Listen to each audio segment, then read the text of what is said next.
Blog Talk Radio.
And welcome to Golf Talk Live. I'm your host, Ted Odorico, and I've got a great show for you tonight. In fact, a fantastic show for you tonight.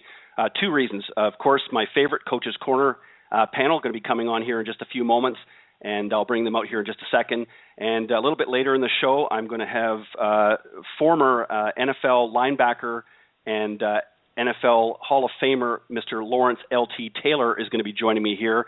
He was a member of the New York Giants for 13 seasons. He's going to be coming here and talking with his partner, Paula Pearson-Tucker, who is an LPGA teaching and club professional and head professional of the city of Lauderhill in Florida.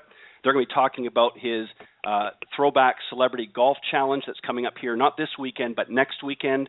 We're going to talk about that and, of course, the charity that is going to be benefiting called For Life, Inc., and great charity helping some very underprivileged kids out there that really could use a lift up and some great direction. So we're going to be talking with Lawrence and, of course, Paula a little bit later on in the show. But first up, let me remind everybody, of course, the show is live every Thursday evening here on blogtalkradio.com from 6 to 8 p.m. Central or 7 to 9 Eastern time for you on the East Coast, and I believe it's 4 to 6 for you under Pacific time.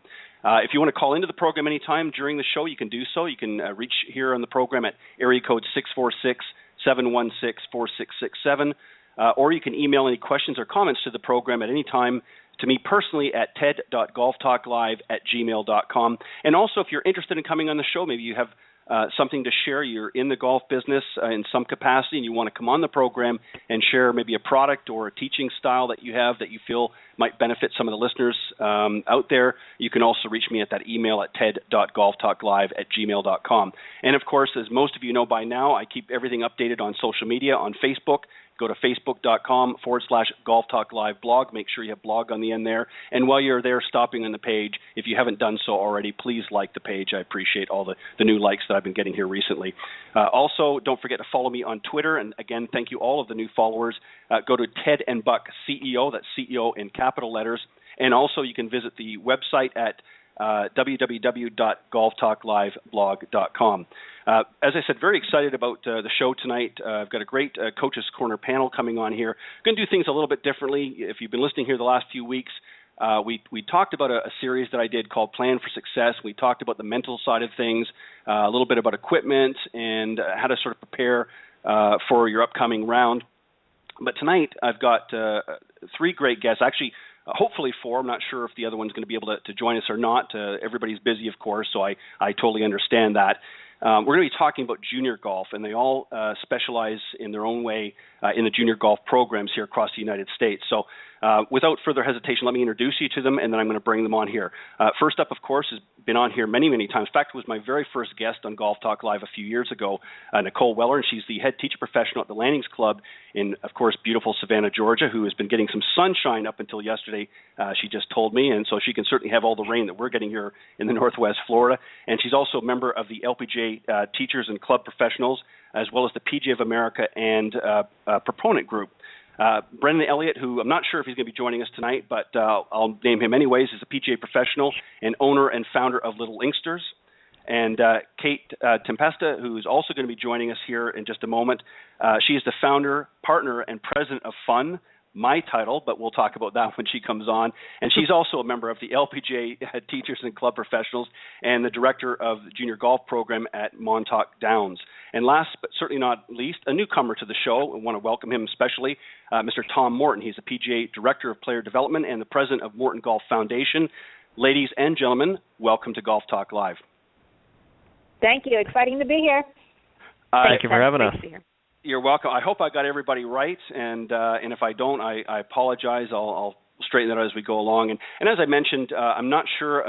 Brendan sort of had some things going on, say very, very busy, as I said, totally understand. So he may or may not jump in here at some point, and if not, we'll get him back another time. But guys, as I said, I want to talk about junior golf. I've had a number of different people here, one of which I talked about before we came live on air with you, Nicole, and Tom.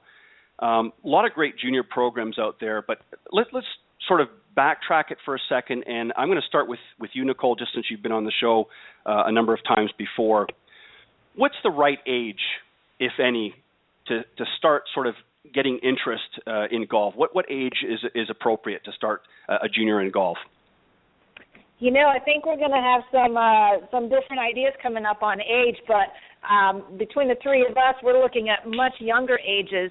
A lot of sports are seeing children start, at 2, 3, 4, martial arts and soccer and swimming and basketball. So I start children now around age 2. I had a 22-month-old student last year. It was one of the best lessons I've ever had. It was so great. Wow. And turned out, the boy didn't say one word to me the whole lesson, but what came out from that, his grandmother just sent me a heartfelt email. He was talking about golf nonstop, doing his little golf swings, and the best story was that she said she wanted to read him his bedtime stories, and he pushed the book away and pointed to a magazine on her bedstand, and it was Golf Digest after the lesson. So he wanted to look at it, and then they spent every night looking at golf magazines at age 22 months. So I think, 2, 3, 4, if the children have the interest, and they can do, little moments of activities, I think that's great. So I'm up for much younger ages. I started when I was 4.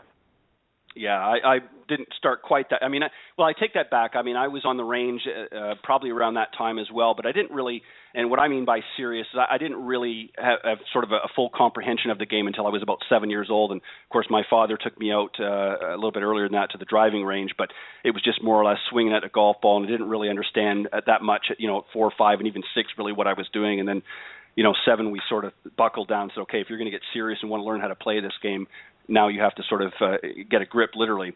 Yeah, but I think these are the sorry, just according to these are the introductions, and it's not about being, totally serious and creating a little mini tour player or an adult. This is very different, and Kate will talk a lot about play, and Tom will have, his impressions of what works at that age, but you're looking to just give them ideas and doing all kinds of life lessons through golf. And it may be some golf mixed in, but it's really about developing them, into life. So. Yeah, and I think it's just about exposing them to the game as well, just, letting them to understand that, hey, golf is here, and it's something that is great not only to play, it's a fun game to play, and certainly for those that are a little more serious down the road, can certainly become a great career, whether they're a player or a teacher. But it's also something, too, that helps really tackle a lot of different issues in life. A lot of people have equated golf to a better life, just understanding in certain things. Tom, let me, since Nicole's already mentioned you, in your area of expertise and what you've dealt with, are you sort of along the same idea as Nicole? Do you kind of start most of your programs at that young age like that, or what do you do with some of your programs? Yeah, similarly so. We have a program called Tots on the Tee that starts at age 3, and certainly you get some 2-year-olds that kind of jump in there and might still be in diapers, and it's great. And to her point, it's all about fun. It's all about just experiencing the game and all the great things that come with it, and building the relationships with the other participants. And I think all too often in golf and other sports, it's really looked at, right away. Well, are you teaching them, grip stance posture, or are you teaching them all these fundamentals? Well, I kind of look at my kids as an example, and I have a 2-year-old, and he loves to come out and hit the golf ball and experience the game, and right now he holds it cross-handed, and he's able to make a nice little swing and hit the ball pretty solid. I would never take that away from him right now, because if I do, he probably will have less fun and not hit it as well, and maybe not want to come out and experience the game. So, at that age, it's all about the fun and the sampling of what the game is about. And Kate, I want to obviously bring you in here as well in the conversation. Let's take it from a little different approach here. Obviously, there are parents out there that see the next little Annika Sorenstam or Tiger Woods or Phil Mickelson and their little one, and they say, okay, I want to get them in here and I want to get them into a program. How do you sort of handle that situation without sort of bursting the bubble of the parents? How do you approach that without putting too much pressure on the kid, number one, and without trying to, alleviate the parents' perspective of wanting, they see a little bit of talent in their child and they want to encourage it, but how do you guard against maybe too much exposure? Sure. Well, I think the first point is that it's education, and that to climb on the heels of what Lynn and Pia have said for years, is that they happen to be teaching human beings that are holding golf clubs. And certainly, when you're talking about the younger ages that certainly Nicole and I specialize, and Tom has said himself he starts them at age 3. We're talking about developing human beings, that are continuously, every domain of their development is constantly evolving. And so while young 3-year-old or young 4-year-old might be physically skilled, they still have an emotional, cognitive, a social piece to it, and it has to be delivered through that whole child approach, in my opinion. And so I think it's really just educating the parent on, well, yes, they have these amazing gross motor skills that, maybe little Susie over there is sort of falling behind. However, they still have cognitive and emotional needs that we, as any educator, and certainly in golf, we need to tap into. We need to pay attention to that and be continuously assessing. And there's no one domain that works, all by itself. They really work together, and I'm a big believer in that. So I think, back to what we tell parents is really educating them. And it's a matter of not projecting, you as a 42-year-old and your life experiences onto your 4-year-old. These children have been walking this earth for less than 36 months, and if you think of it that way and how much they're exploring, they're in such a different stage of their development. And I think that one of the things too that we're starting to see more and more in the industry is physical talent is one thing, but there is another component. There's the mental side of the game, and there's also emotional side as well, Absolutely. which work hand in hand. And a lot of times, and we've seen this time and time again. I'm not going to name names, but we've seen this throughout history in golf, where a young prodigy comes in and everybody thinks they're going to be the next great thing. And a lot of times they don't end up being quite as good as what, and that's not to say they don't have a physical skill, but they don't end up emotionally handling it as well as what people think. And I think it's because there's too much pressure too soon. So how much, Nicole, I'm going to go back to you for a second here, because I know you've mentioned this before on the show. You're dealing with, in some cases, some very, very young children, male or female. How much time do you commit in your programs before it's too much for them? Like, what's the time? Half an hour, 45 minutes. What's appropriate and what's too much time when you're dealing with some of these students? And I think it's going to vary based on the individual. I mean, not all 4-year-olds are going to be quite at the same stage, or 3 or 5.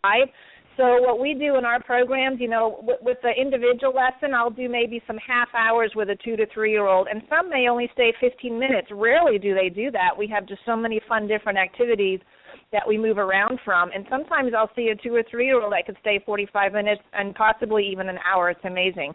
So, but typically for a 2 to 3-year-old, we'll test the waters with about a half-hour time. And then a 4 to 5-year-old, I'd suggest a half hour, maybe 45. And, so I have a buffer zone to see if we want to stretch it into that time. And then usually with the different activities, 6 and older, I like to see for at least 45 minutes. Sometimes they can go for an hour, but you're doing, 2 or 3 different things. You're doing some putting, and you're doing some games with that, and warm-up games, and little, kids versus pro challenges, or see if they can beat their records. So you're always doing something different. And our programs, if we have like a holiday camp, our 2 to 3-year-olds meet for an hour, but a lot of that, and I'm sure Kate and Tom see this, is moving the children around. You have to gather the children and get them together and then move them to a different station, and so that takes up time. So, for a class, I think, we're seeing an hour for 2 to 3s, in the summer a half hour with the heat, but it really varies based on the child. You want to let the child kind of dictate their interest and where they want to go. And if you have a set plan, you better be ready to change it, because they're, what you think might be of interest to them, they might just want to go play with some, balls and throw them. So we're working on maybe throwing to a target. So you have to be adaptable when you're working with the earlier age groups, and, let the kids have a say in what's going on. Tom, let me add to what Nicole was just saying. I'm sure your programs are similar. You may have some different ideas in that, but when you're working with your different groups, how big of a group do you generally try to have, or how small of a group do you try? And again, obviously it's going to be age dependent and the skill level involved, but do you try to, is there a number in mind that 3 students per group, 5 students, 10, or what's generally the rule of thumb in what you're doing? Yeah, at the real young age, as you suggested, it might shift. We're looking to be at that kind of 1 to 3 ratio for those really little golfers, and then usually when we get into maybe the 7, 8, 9, 10 and above, we look to have about a 1 to 6 ratio. So 1 coach per every 6 golfers. Okay. And generally rule of thumb, and again, obviously I know it's going to range a little bit differently, but how long are your programs as far as time-wise? Generally, do you have a range that you, again, it depends on the level of involvement and interest in that, and how, and I'm going to get into this in a moment with Kate, but what's the general rule of thumb in your programs as far as timeline? The Tots on the Tee program we do for about an hour, and as Nicole is suggesting, there are multiple stations. They're doing many different things to keep them active, and so the hour really does fly by. And then usually when we get into the little older kids, we're at about an hour and a half or so for our programs. Okay, so and you're generally, the age group is for you is usually 3 and up? Correct. Yeah, we start programming at age 3, and then we'll take it all the way to really 18 until someone starts college. But that obviously isn't the end. We're hoping we're creating kind of students for a lifetime. Perfect. And Kate, I wanted to ask something a little differently of you. Again, along the same lines. Obviously, when you're dealing with some of the real youngsters, attention spans come into play. You've got little kids, and I go back years ago when I was teaching some t-ball kids that were just about the 4, 5, 6 years old, and some were playing in the sand and some were doing something else. How do you keep them interested long enough to really let something sink in, and what are some of the things that you do personally to keep the kids' sort of attention focused on what it is you're trying to accomplish? Sure. I think it all starts, for me, it all starts with our circle time, and that really doesn't matter what age, whether you're 2 or you're 12. Every single class that we teach, every single program, doesn't matter if it's a school program, a park program, a mini camp program, like an advanced camp program, we start with a circle. And that's our time to connect, and that's our time to let the children, let the junior golfer know that the coaches are there for them. And that's where we build in, things that maybe they've done in their day. So take a 4-year-old, for example, and they come to us during a 2:30 class or 3:30 class. I want to know what they did. I want to know what their favorite part of school was, because I'm going to build that into the lesson. And I really, really, really believe in that first 5 to 7, even 10 minutes is when you're building that trust, you're building the connection, you're building the rapport. And then I really believe that after that, the children just want to, you sort of become the Pied Piper. And I think children have such an insane sixth sense for who's in their corner and who's listening to them. And they can really, when I observe some of my coaches and I see some of my coaches that better suited to do those things, you can just tell immediately those kids migrate towards that coach, and they could do anything, and the children want to follow. So I think for me, right. it all starts with that. To build off of that, Nicole said it earlier, it's, short spurts of activities depending on the age. And not only just the short spurts, but variety of activities. We use story time, we use puppetry, we use movement games, we use creative movement games, we use an arsenal of tricks in addition to golf. And, again, we're dealing with a human being that's continuously developing in so many of these domains, and we have to use that to our advantage, because once they start to connect that to golf, or anything for that matter, you have a lifelong customer. You have a customer that is hands down going to come back to you more often than somebody that you're not delivering that to, if that makes sense. Sure. And Nicole, let me ask you this question as well. Obviously, what you want to do is you want to be able to educate and encourage these youngsters to enjoy and benefit from some of the things at golf that we all know ourselves what golf can do, and hopefully develop a lifelong relationship, if you will, not just with yourselves as the instructor or as the coaches, but also to the game itself. What does it take to be? There's hundreds and thousands of great professionals out there in the golf business, but not everybody may be suited to gravitate to sort of the youth golf. There's lots of people doing great things out there, but some are obviously better than others. What do you look for in somebody getting into this sort of side of golf? It's a very specialized field, I feel, and it's a field that really needs sort of a special touch, in my opinion. What are things that you look for when you're looking for somebody to sort of, help out in your youth camps? No, I think that's a great question. And think about, when you were in kindergarten, what a kindergarten teacher might inspire in a child. They're they're excited to be there. They're exciting people. They are looking to provide different activities. The use of color, especially with the young children, primary colors. I think I'd like to see, a professional who gets down on the child's level, very much engages in play, him or herself, and really has just a nice way of transitioning children or, encouraging them if there's a behavior that's not quite what we're looking for, maybe to redirect it. I guess somebody who can redirect it nicely. And I've been, telling people in seminars, too, I don't expect everyone to have that interest. Some are interested in different aspects of the game itself and even in the industry, but find somebody who can definitely help, whether it's, maybe a kindergarten teacher or somebody who teaches the younger grades and might be off in the summertime and likes golf, and, you're in the position to do a little bartering or trading for lessons. Sure. And then help. So, but definitely somebody who's lively, likes to play with the kids, is very open, has a very, just playful personality with the kids. So, in a sense, what you're saying then is maybe somebody that's in the profession that maybe doesn't have that skill set.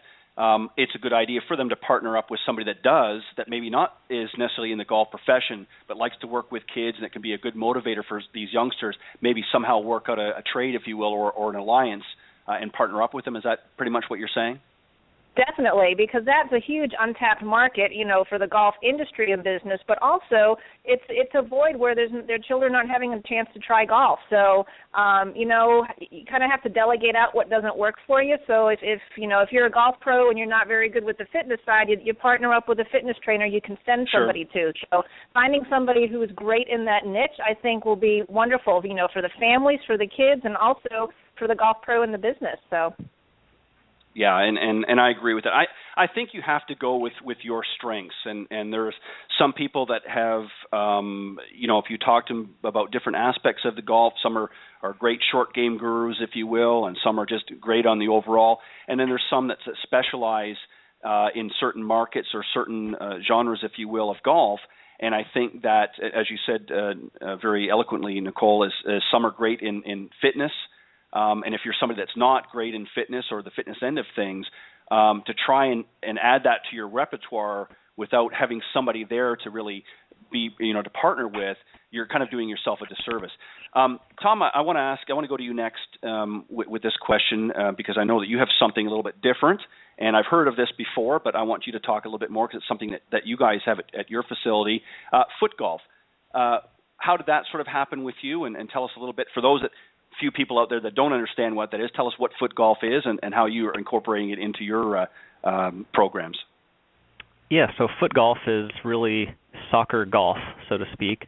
It's where you're playing golf but with a soccer ball instead of a golf club and a golf ball. And probably now 2.5 years ago or so, we saw this email come across our desks of this video of the sport that was really more in Europe at the time called foot golf, and we watched it and thought, hey, that looks fun, that looks interesting, and but that looks kind of crazy at the same time, so we kind of pushed it aside and didn't look at it for a month or so, and then we started talking about it again, and we dusted it off and started thinking about it and said, you know what, that's right now in the game, there's really, it's difficult to go create new rounds of golf or find business that's out there that, you're really only taking business from other people in many areas in the golf business. And so, we've kind of looked at it and we created, we just put some sticks in the ground and had our staff kind of go around the course and play it and give us some feedback. And a lot of them were golfers, and they actually at the time said they were having more fun playing foot golf than they were golf. And so, we mapped it out and really jumped into it, and it's been a really big success. And I think we were the third or fourth course to come on board in the U.S., and last check, I think there was over 500 now. Wow. Fantastic. I've obviously heard of this before, and that's why I wanted to give you an opportunity to talk about this. And how has it helped the facility itself? Now, obviously, this is bringing in sort of a new grouping, if you will, of interested parties that maybe didn't traditionally play what we would classify as a traditional game of golf, but now have sort of found something different that's kind of interesting. Have you seen a transition from those that maybe come to the facility looking to play some foot golf and they say, hey, maybe they've never played regular golf before, and sort of transitioning into some of your other programs? Yeah, so good questions. The difference really is that the foot golf participants, they travel in packs, 4, 8, 12, 20. They'll show up in these large groups, much different than we're finding golfers tend to do, which is wonderful. And so it's a big social aspect to it. The age group of foot golfers compared to golfers is very different, meaning we're really tapping a lot more into the teenagers and the millennials, and that's difficult in golf right now, and it's a segment that's not really being hit very well in the game. So, we're able to get out in front of those people. And, really the story that makes us want to do it so much is that we had a grandma of a child that plays golf out here all the time. And she always would ask her grandchild to come play golf with me, and then she never could get them out. Well, once we started foot golf, she asked him, hey, would you come out and do this? And so she brought him out. The grandmother played golf while the youngster played foot golf, and they did it together, and they both had a blast. And so now, wow, every couple of weeks they come out and they get to do that together. And she came in and, couldn't thank us enough for having that opportunity because it's bringing them together. And we've seen more and more of that happening. And we are starting to actually see some of the foot golfers sign up for some, golf programs or go out to the driving range and check out traditional golf. So it's really been a success, and certainly it hasn't come without its trials and tribulations, because a lot of the traditional golfers think it's ridiculous, to be honest. And but we've moved forward, and we really feel like the education of what it is and the ability to have put in the course in and around the existing course, so it doesn't. You can do a group of foot golfers and then a group of golfers and then a group of foot golfers, or so on and so forth. It's really, overall been a great success. Yeah, and I've heard a lot of that as well. And I understand the criticisms that some people, it was much like the equipment, for years there was much criticism when with some of the changes in equipment. Some people didn't like it. Some of the traditionalists didn't like it. And you're always going to have that there. But, and I'm going to talk about something here in just a second, but Kate, I want to give you an opportunity to talk about your Urban Golf Academy. Explain a little bit about that and what you're doing with the programs. Sure. Yeah, well, it started back in 2008. I was an early childhood educator. I was teaching creative movement at a private nursery school on the Upper East Side, and that year, I'd been doing that for 10 years prior, but in 2007 I became an LPGA member, and so I decided to blend the two, early childhood and golf, together, and I started an after-school program in the school that I was teaching. I did it twice a week and did that for 2 years, and then I branched out to another preschool, and then started teaching in Central Park because the graduates of the nursery school were then going on to their ongoing schools and, spreading out across the city, and they wanted to remain connected to the program. So we started, that was the birth of our outdoor program in Central Park. And it just is taken off from there. I met my business partner in 2009, and she's really created the pathways to, tap into so many more schools and so many more parents, develop more programs, and really be Urban Golf Academy 362 days out of the year. We take we take Christmas and Thanksgiving and New Year's and maybe one other day off, and that's about it.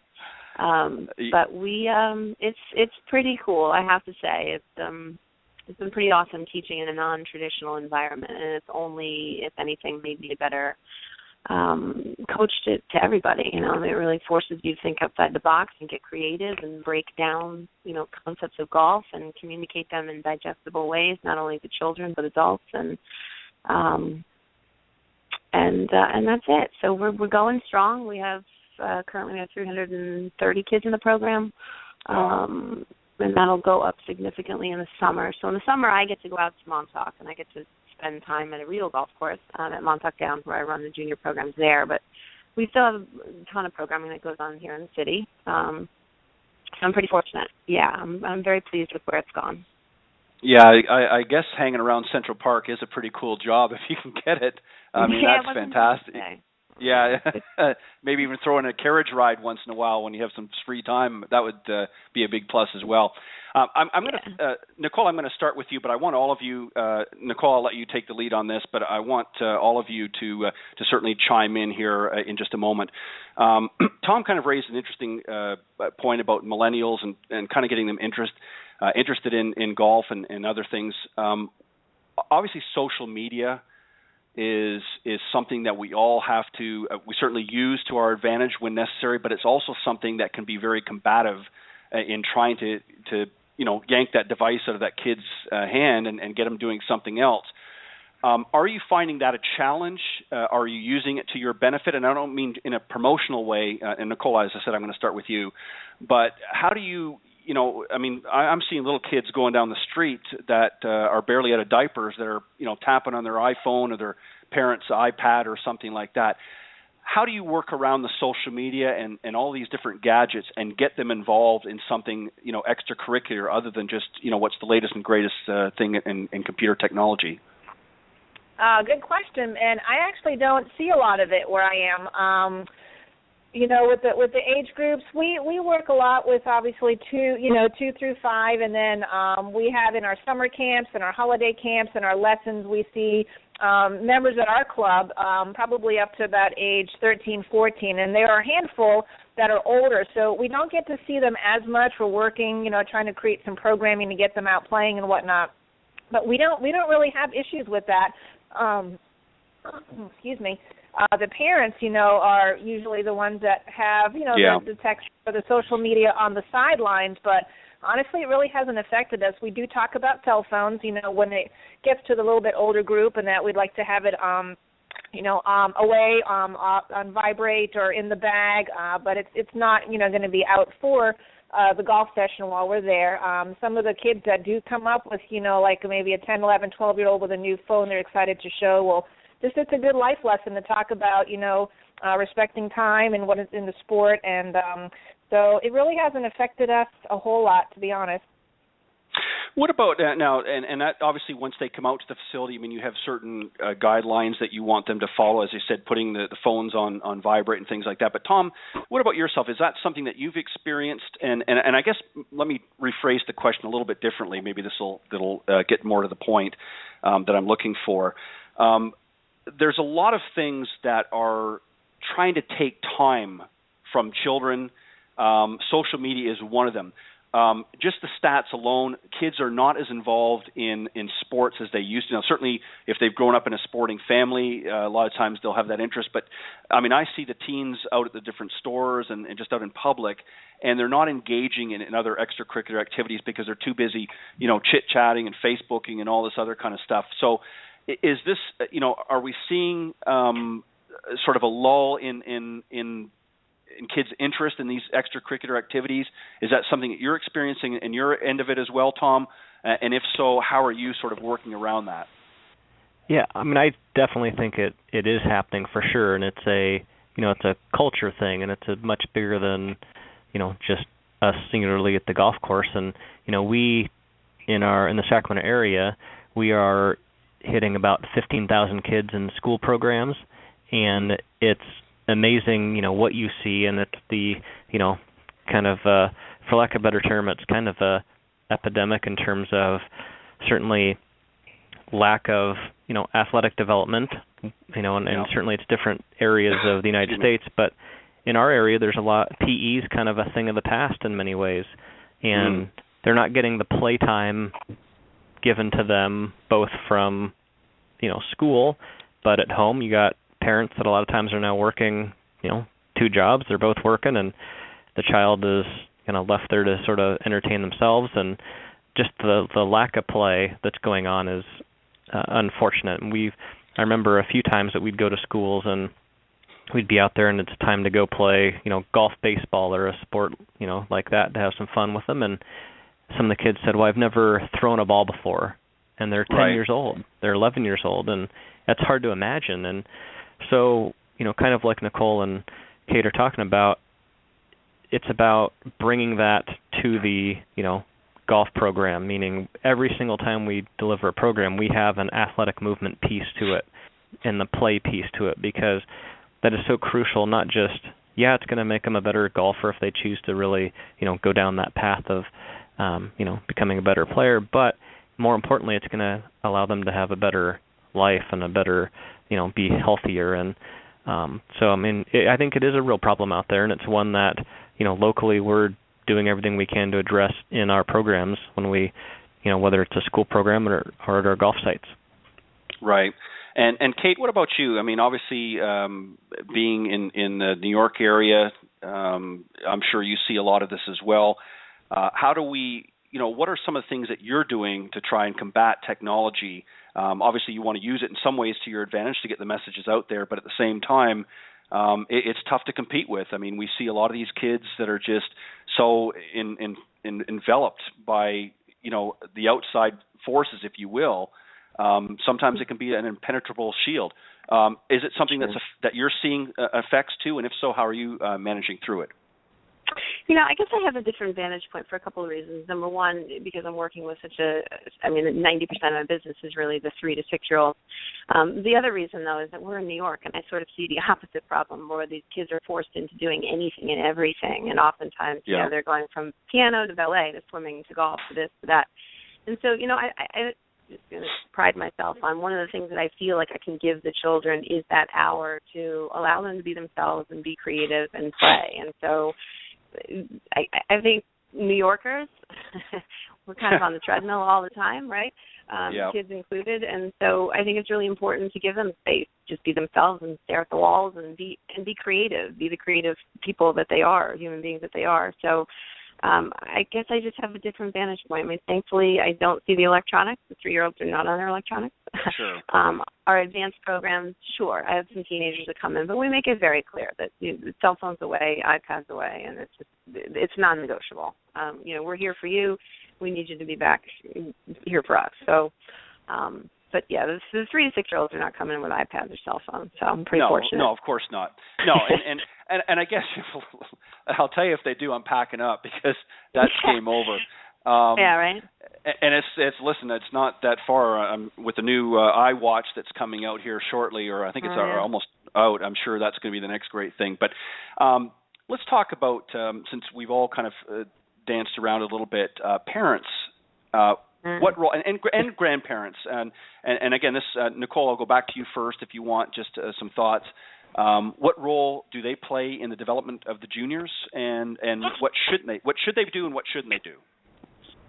Good question. It's actually one of the reasons I wrote my book was because I was seeing a lot of adult teaching styles trying to work with the young kids, and I still see it a lot where they're trying to teach a child with the adult rationale, and it was really kind of, in my mind, stifling what a child could do or having fun. So, I wanted to write a book with some rhymes and some fun games in there. So, I've heard of programs and I've seen certifications and programs that want to have the parents put to the side so the kids can have fun. And then I know programs like U.S. Kids, they want to involve the parents. So we are slowly and more getting into involving the parents so they understand what's going on. They use the same terminology.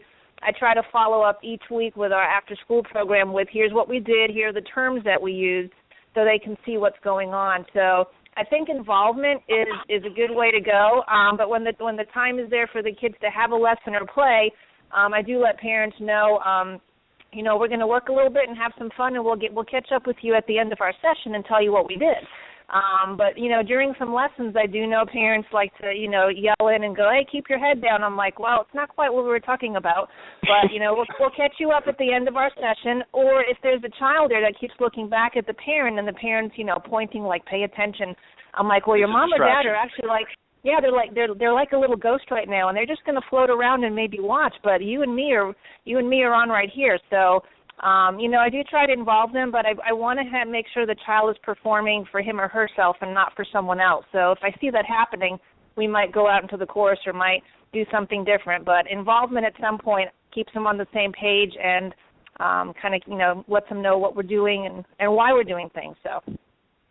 And Tom, I guess short of getting out a roll of duct tape and taping the parents' mouths closed, how do we?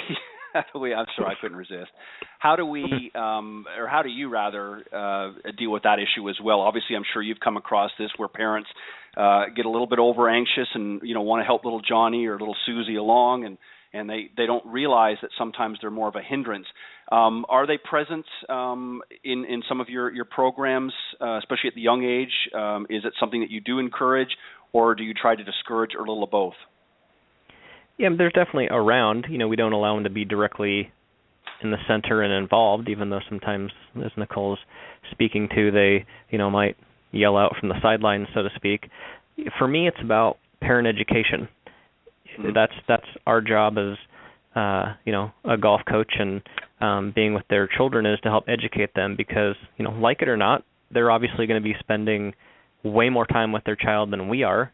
And if we don't help educate them to, maybe the proper way to go about things, whether they're the parents doing it on purpose or not, they're going to oftentimes, maybe take them in an opposite direction than we are when they're with us. And, if anyone's seen both the movie version and now the TV show version of the short game, it's pretty scary what's going on in some circles when, a child might show some development and that parent gets pretty excited about it and they drop everything at age 7 to this is the only sport you're supposed to play and let's grind on you for 5 to 7 days a week and so you can get that college scholarship or have that PGA or LPGA Tour career. And I think the specialization in a lot of sports, not just golf, but in golf, I'm saying is it's kind of scary and none of the research supports that specializing early is the right thing to do. In fact, it's quite the opposite.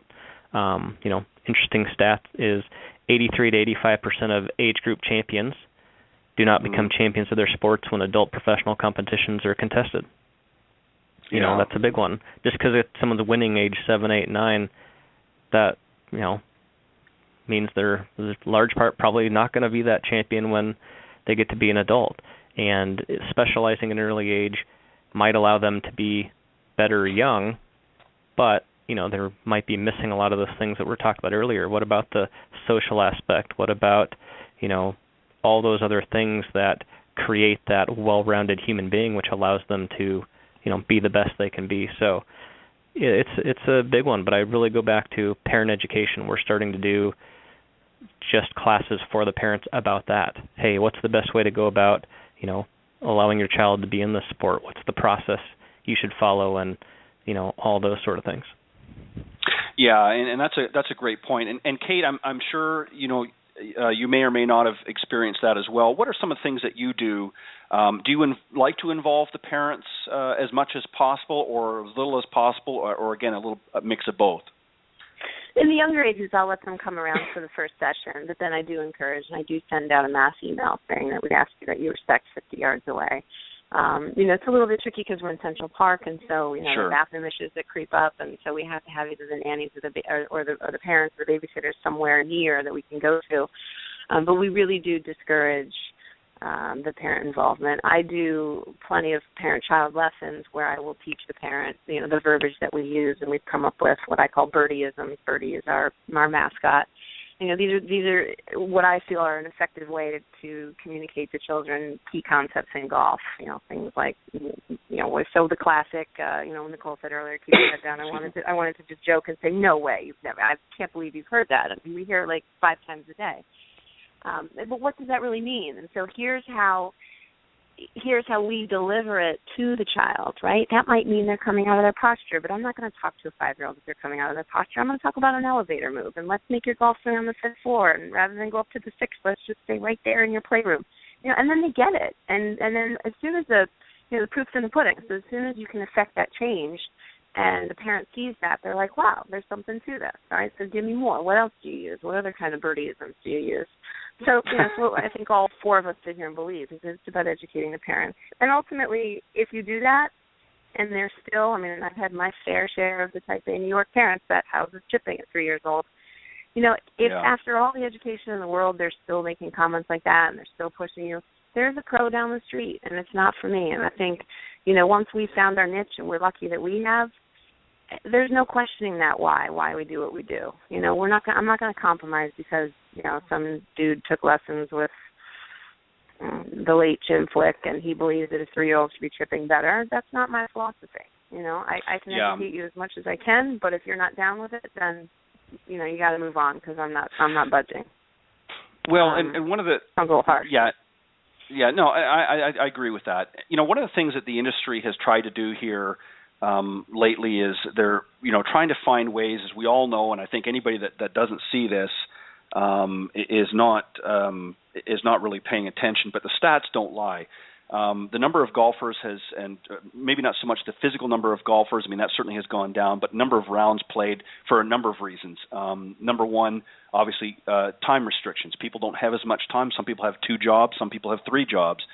Both parents quite often are working, so there's not always as much time for that sort of recreation, and whatever little recreation time there is going to what they deem to be first and foremost, and golf sometimes gets shuffled down the side. So there's really 2 areas that golf, in my opinion, can grow.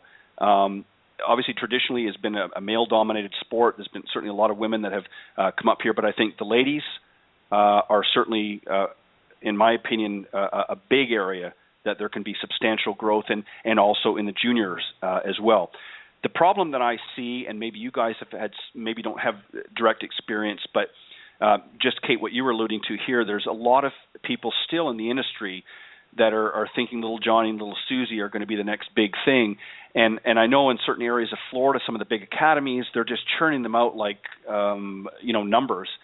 And what happens is there's so much pressure on these youngsters to perform that some of them are able to muster through and maybe have a strong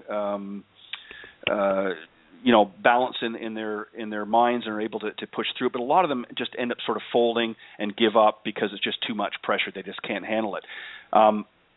We're not going to combat it on our own, certainly not the 4 of us, but as an industry, what should we be looking forward to? Nicole, I'm going to go back to you here. In the future of golf, what direction do you think golf should be taking as far as how we handle junior programs?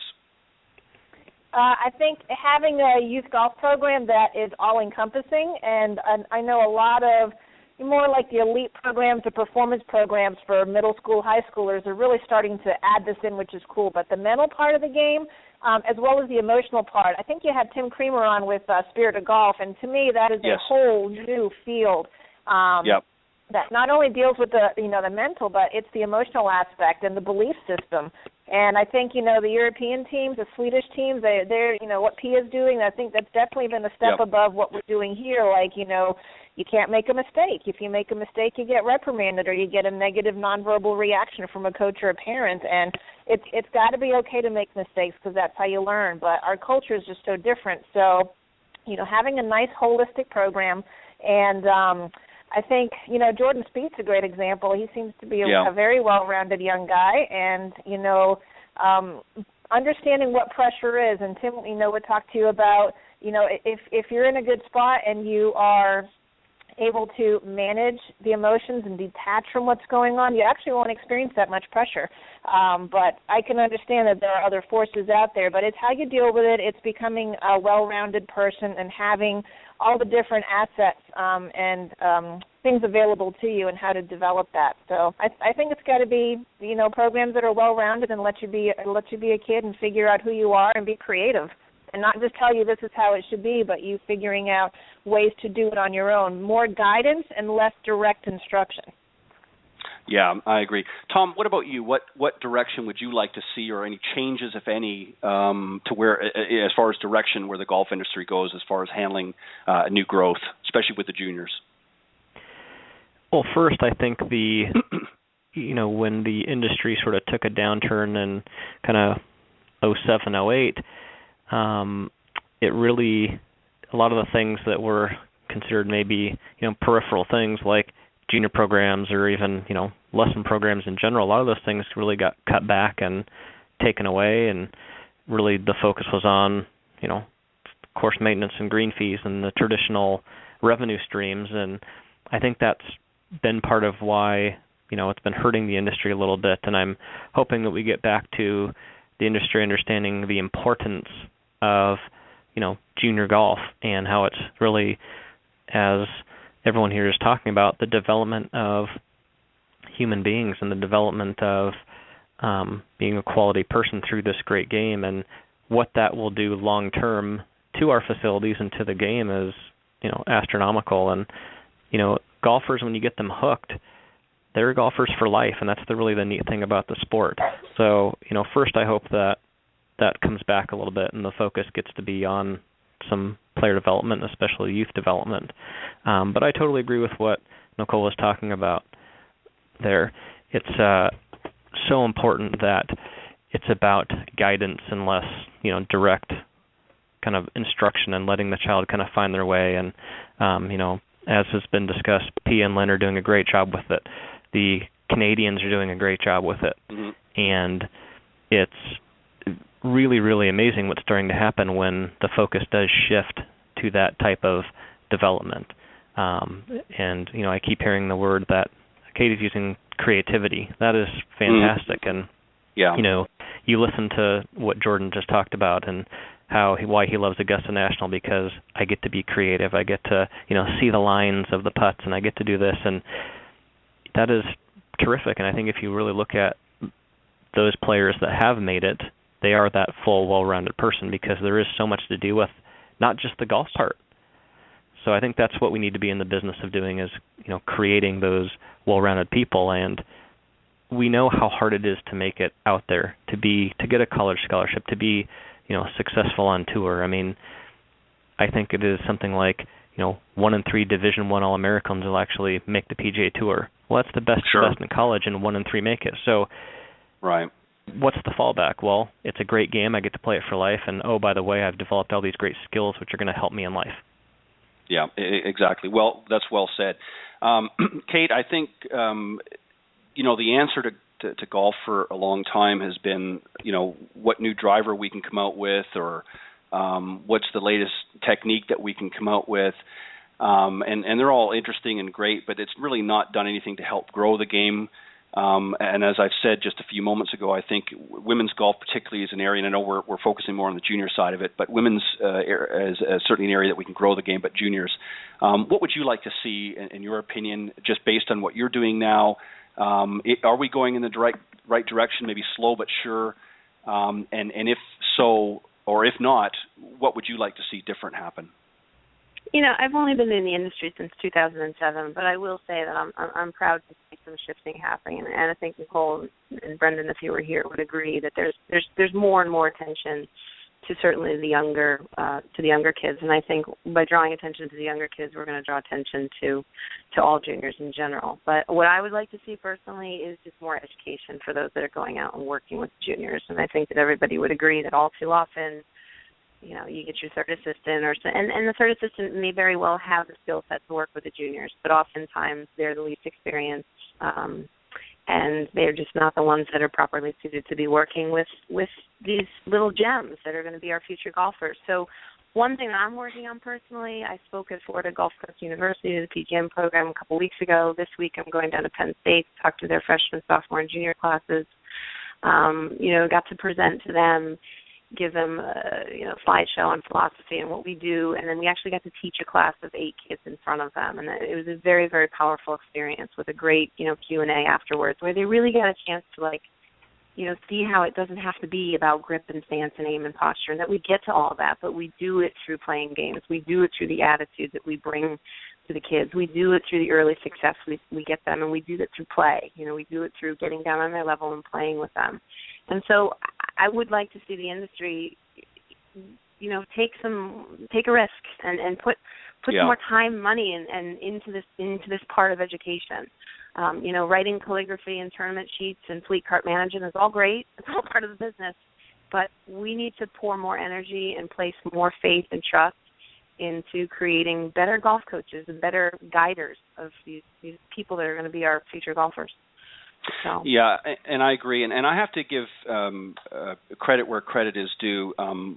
Something that I'm certainly very excited about. We've recently, on my other program, Women of Golf, on Tuesday mornings, we've recently had some of the young ladies, some of the winners from the Symetra Tour here the last few weeks, and we're going to be here. And one of the things that they're doing, which is fantastic, and I give credit to actually the Legends Tour, Jane Blaylock and her crew.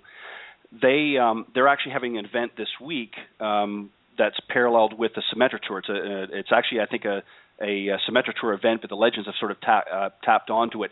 And one of the things that they're trying to do is some of the senior women and the legends of the game are really trying to pass, not just a great golf game down, but just some of the life lessons that they've learned in their journey down to some of these young ladies that are coming up. And I think they've done a fantastic job, and I would love to see the guys do something very similar. Now, I know we have the web.com tour, but it's really, I would like to see more of the resources, and I'm not trying to take away from some of the guys at the top, like the Jordan Spieths and that, but I'd like to see some of that money that's being generated by the tours going back down, and starting some, rejuvenating some of these programs that maybe have had to fall by the wayside because of lack of funding.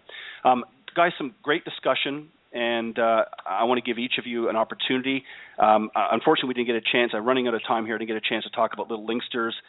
We'll have to have Brendan back, Nicole, and have him talk a little bit about that. But, Nicole, if you want to just let everybody know, I know that you work at a private facility, but if you want to encourage anybody there to be involved more with you, let them know how they can reach out to you. And then we'll go Tom and round out the panel with Kate. Definitely. I know I work with our club members, but if anybody ever has any questions, you can definitely reach me at nicole.weller@landingsclub.com.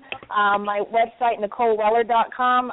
You can also reach me through there and see some of the programs and pictures from our programs and activities, and happy to help out with any of my sticker activity books for kids, coaches, families, and the new flashcards. And just a quick suggestion, love to have coaches take Vision 54, Coaching for the Future by Pia and Lynn Marriott, and Pia Nilsson. But I think that program for coaches would be awesome, and for parents and coaches too, Positive Coaching Alliance. That would be great resources. Perfect. Fantastic. And Tom, if you want to let the listeners know if anybody's tuning in that wants to maybe get involved with what you're doing. Sure. I'm out here in Sacramento, California, and we run the city golf courses here in Sacramento. We have lots of youth development programs at all of these facilities, and they could reach me at tmorton@hagenoaks.com, and that's HAGGIN. And they can go to hagenoaks.com and check out all the different fun things that we are doing. And I definitely concur with Nicole. P and Lynn have great stuff. I'd also look at Fred Schumacher, who's based here in California, has some wonderful stuff in the way of how we learn and how we intake information as well. Perfect. And certainly last but not least, Kate? Sure. My website is ktuga.com. It stands for Kate Tempesta's Urban Golf Academy. I can be reached at kate@ktuga.com. I can be followed on Twitter at kturbangolf, and I can be followed on Instagram at ktuga2013. And that is about it. Oh, perfect. Well, ladies and gentlemen, I want to thank you very much for coming on and sharing with the audience. We not only have some great young men and women and some older ones out there that want to sharpen up their game, but we have a lot of instructors as well and other teacher professionals that tune into the program. So I'm hoping that they're picking up some tips and some great suggestions that you guys are doing with your successful programs. And I want to thank you for taking some time out on your busy evenings Thursday here on Golf Talk Live. Thank you very much, Nicole, for helping to set this up, and Kate and Tom, thank you as well. You're always welcome to come back on the program, and we'll talk some more golf and see if we can do something to help some of these juniors have a better time at it. Thank you so thanks, much, everybody. Fred. Thanks, everyone. Thank you very much. Bye. You're very welcome. Bye-bye. Have a great evening. All right, good night.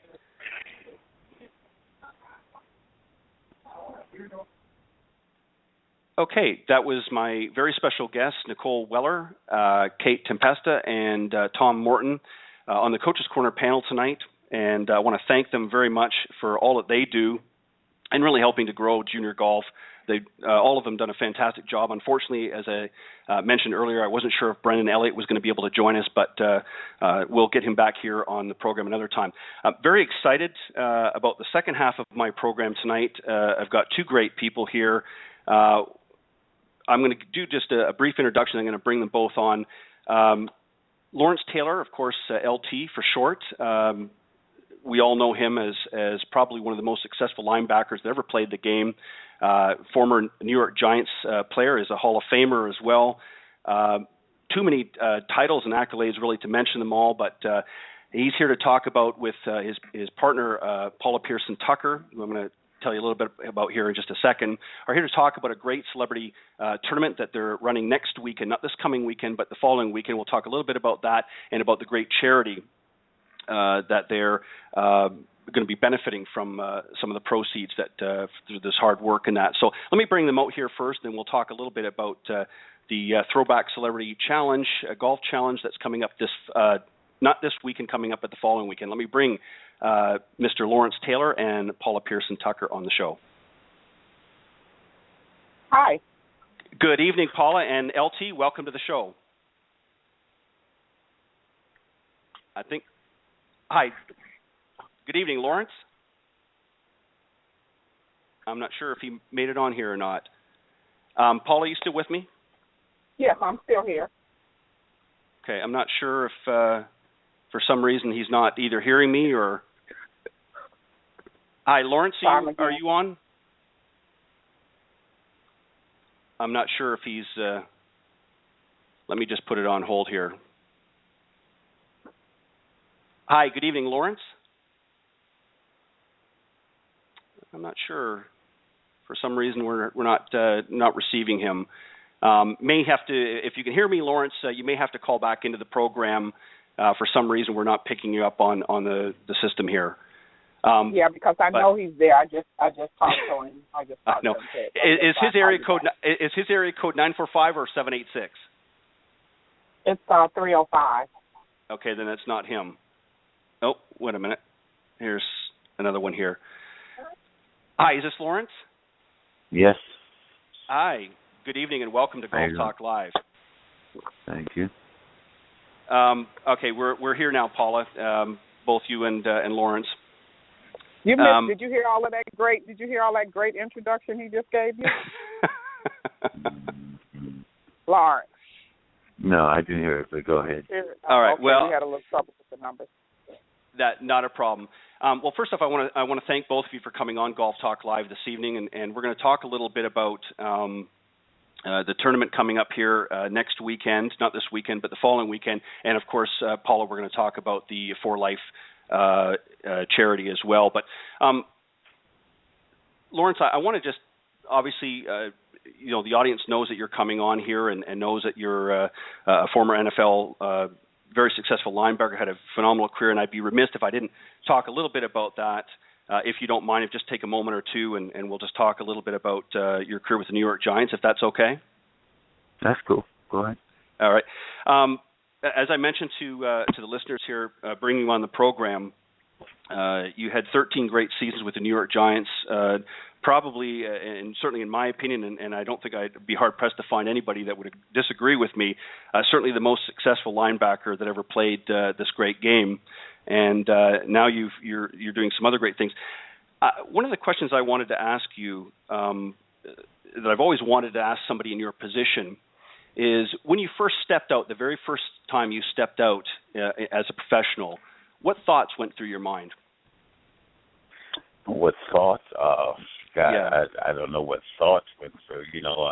It's a process. From high school to college to pros, it's a process, and luckily I knew what I wanted to do from the beginning. I wanted to be one of the best that played, and it wasn't about the money. It wasn't about the accolades. It's all about the respect you get from other people. You get it from your peers, from the other players. When I step on the football field, I want everybody to know that the best player in the game just walked into the stadium. Yeah. And I think that just about every one of your opponents would probably concur with that feeling. I think that they all thought that. Let me ask you a question. Now, you obviously went to the University of North Carolina at Chapel Hill. Yes. Which is where I believe you earned the nickname Godzilla. Who gave you that name, and how did that come about? Oh gosh. God, I don't remember. It might have been Buddy Curry or one of the other linebackers and stuff, but I had a couple of different nicknames. It's so funny when you go into when you go to college, you want to make a name for yourself, because when I got there was a lot of guys like Mike Mansfield and some of the other guys. They had a name for themselves. They weren't even there no more, but yet they was still remembered because the name they put for themselves. And the question was, it's always been, is it better to be feared or respected? And I think the first couple of years I learned how to make people fear me. It wasn't until later on to my career that I learned how to make people respect me, and I found out that was a better way to do it. And I would say that, and I'm sure you would probably agree, Lawrence, that obviously comes as we mature as adults. We start to Absolutely. see, and that's something. I got to say, just to bring to that point about being feared, though, I got to tell you truthfully, I was looking at the one of the photos where you're looking straight into the camera, and it's actually I used the photo here in promotion of the show. And looking into your eyes, I got to tell you that if I was standing on the opposite side, on the opposite team, I'd probably hand you the football and say, "Have at it." You certainly would have put the fear in me. What a great player. And I want to ask you something, just a couple more questions on football here, and then we'll get into the tournament next. I know that's important to both of you. You obviously back in '96, of course, was probably your most memorable year. I mean, I'm sure they were all memorable to you, but that was probably one of the ones that stood out. 20 sacks, 105 tackles. Was there ever a tackle or one of the sacks, doesn't matter which one, that you got up and thought, "Man, I hit him good"? Do you remember who it was? Was there anyone that really stood out and thought, "Man, I really remember"?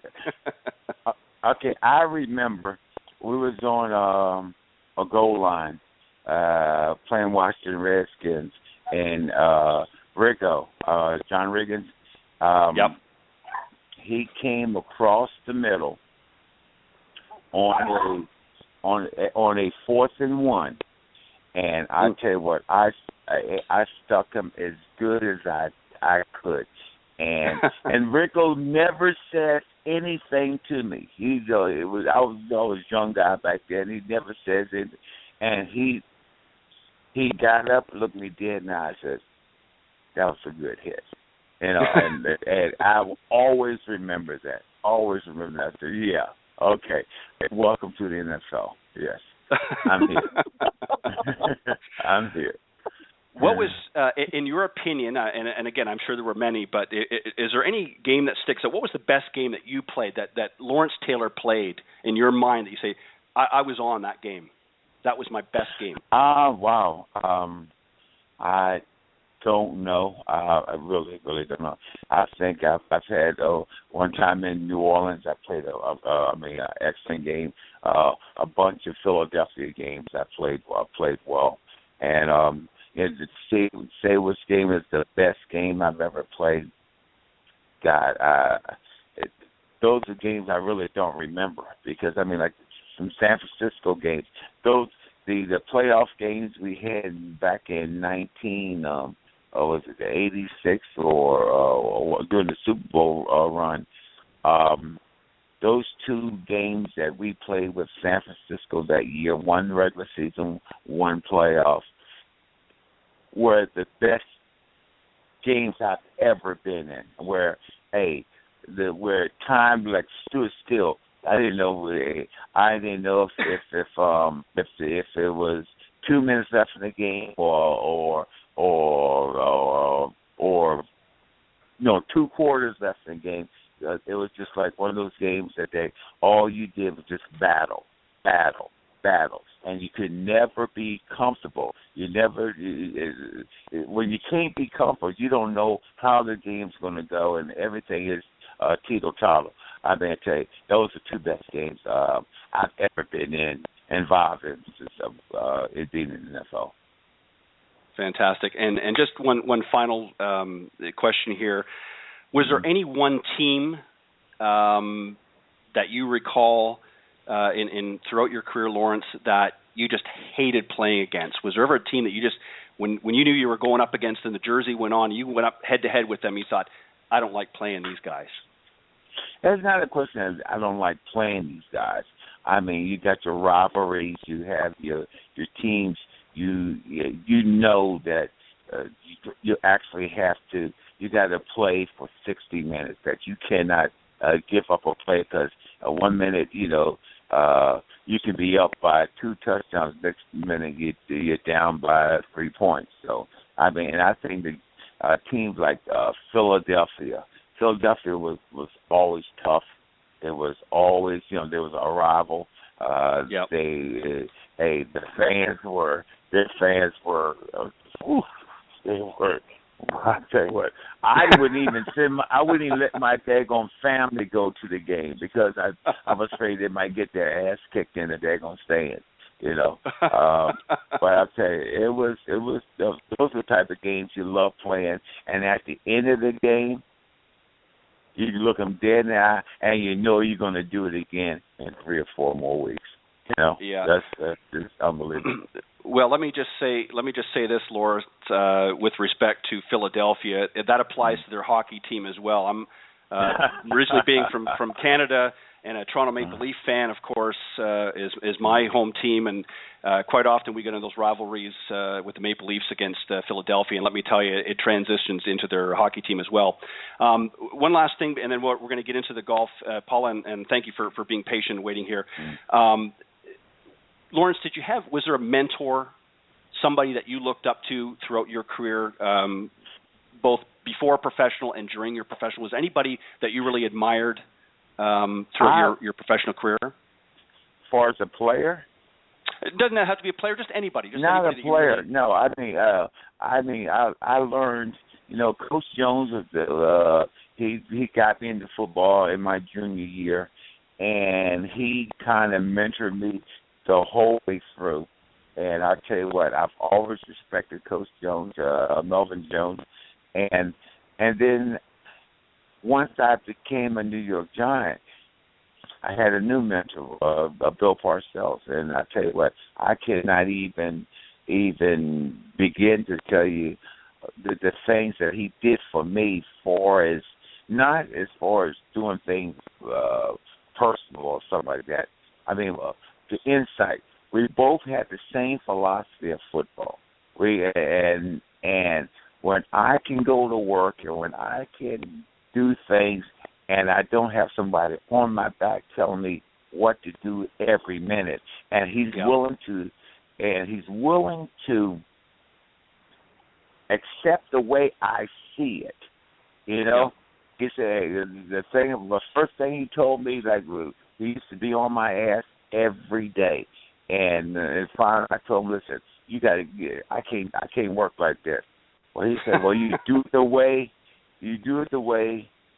you want to do it until you do it wrong, and then when you do it wrong, you got to do it my way. I had to hear from him for the next 10 years, and that was good. Wow, that was good.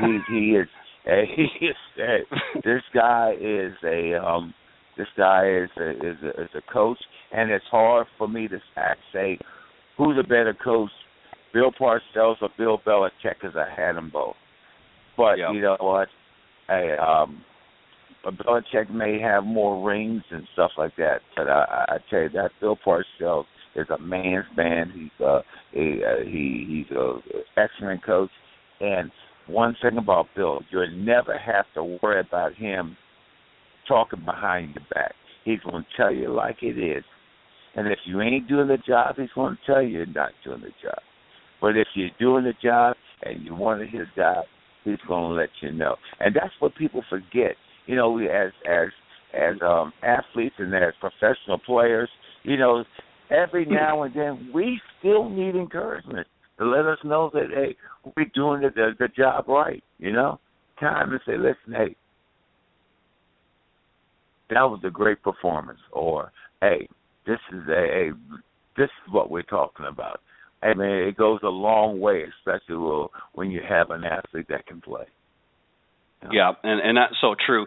And it looks like we might have lost Paul. I'm not sure if something happened with her line, but we'll wait for her to come back on. Why don't you, Lawrence? We're going to switch over to we're going to talk about the tournament now. That's going to be coming up here in just a little over a week. But maybe what you can do is tell the listeners here sort of how you and Paula came about getting together and putting this organizing this tournament together. Well, yeah, I've known Paula for a long time, and she. One thing I know about Paula, she's always into kids. She's always, you know, trying to make their lives better, always trying to make a difference, and I met her, and we started playing golf together. She was the only female that I would actually play with because she can, I'm telling you, she can hit that pucker, she can hit that golf ball. So we started playing a lot. Involved with her charity, and she was just starting up. And I'll tell you what, it's been a wonderful ride, you know. She's not civil to nobody. She works very hard at it, and you know, even though my name is associated with the charity, I never asked.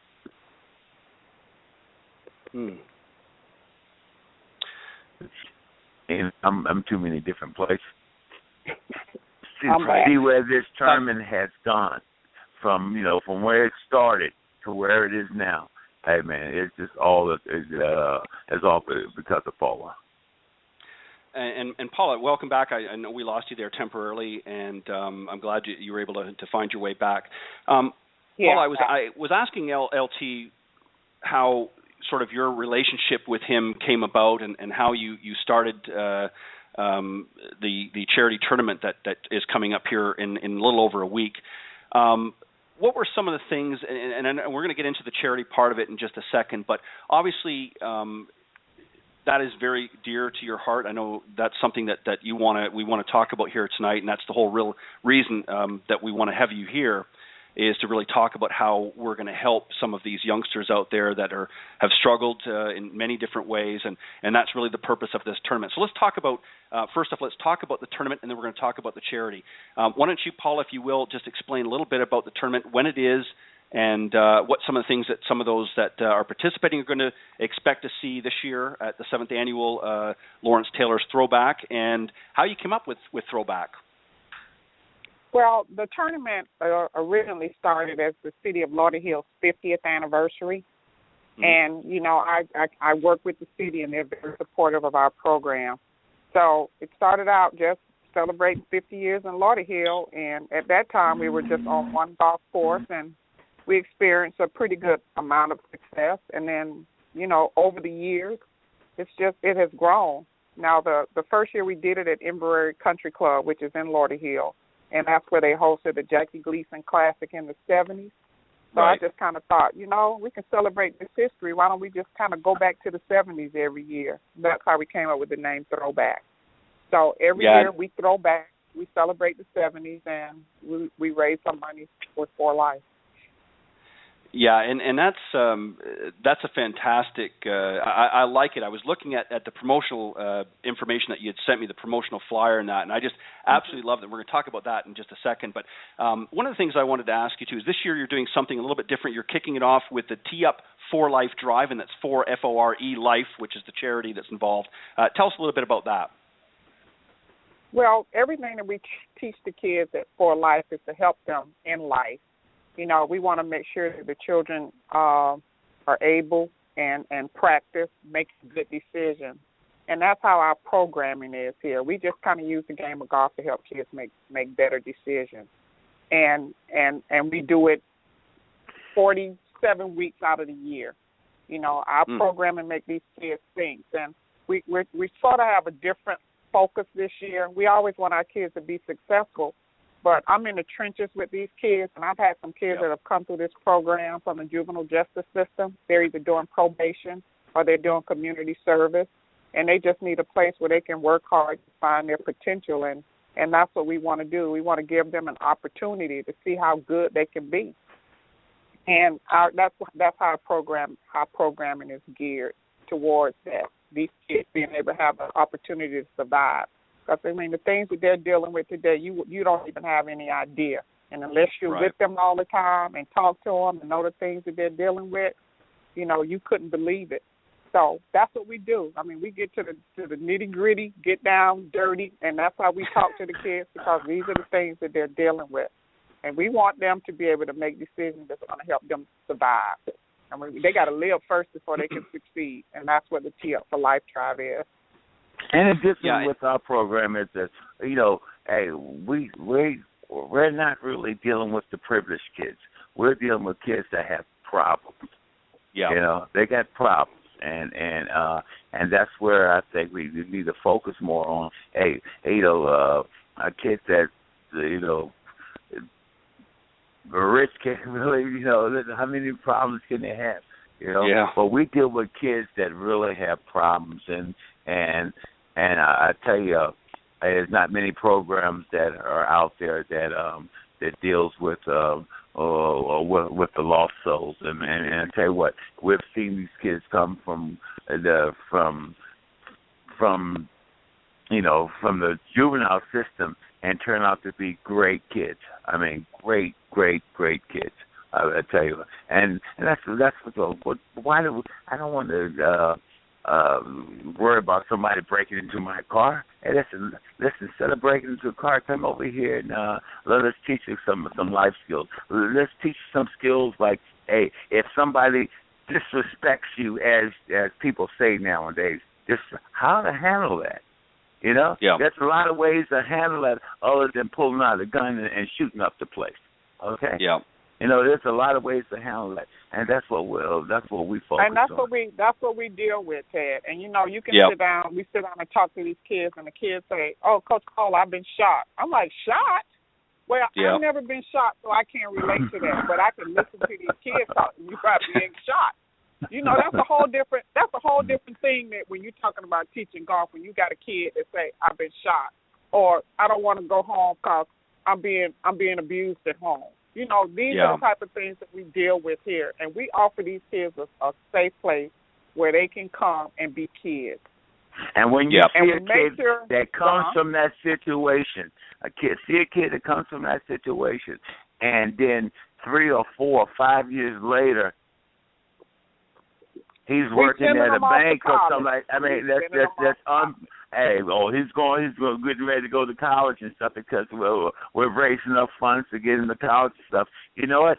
He's not even the same person. It's like, wow. And that's when it becomes fulfilling, when you can make a difference. Yeah, and that's so true, and I think it really what it boils down to is, and it's not just, and when I use the word education, I'm not necessarily talking about school education. Obviously, that's important, but it's life education. A lot of times, as you said, both have said that, you know, a lot of the youngsters that we're dealing with today that are in situations where maybe it might be a broken home, or it might be an abusive situation, or they just might be in an environment where there's a lot of violence going on around them. They don't have any place to get away from that. So we have to find ways as a community. And when I say community, I'm talking about society in general. It's not just one community or another. It's everybody. And I look at it this way. What you're doing with this tournament is to help not just raise funds, but raise awareness to a problem that has been going on now for literally decades. And you're trying to do what you can with this tournament and with the charity to be able to give these young kids a better chance at life. And the only way to do that is to get them engaged in activities that are going to get them away from the problems that they're dealing with. And that doesn't mean that those problems are necessarily going to go away tomorrow, but it helps them cope with these problems. No, it helps them cope, though, and realize that there's another path, just like we all have a path and choice that we can make. So I commend both of you for doing that, because it's not an easy task, I can guarantee it. And you're right, it doesn't it doesn't happen in a lot of the rich communities. They certainly have their own problems, but they're a lot different than what the rest of us are dealing with. So, and I'm a pretty good mentor. Guys, you know what?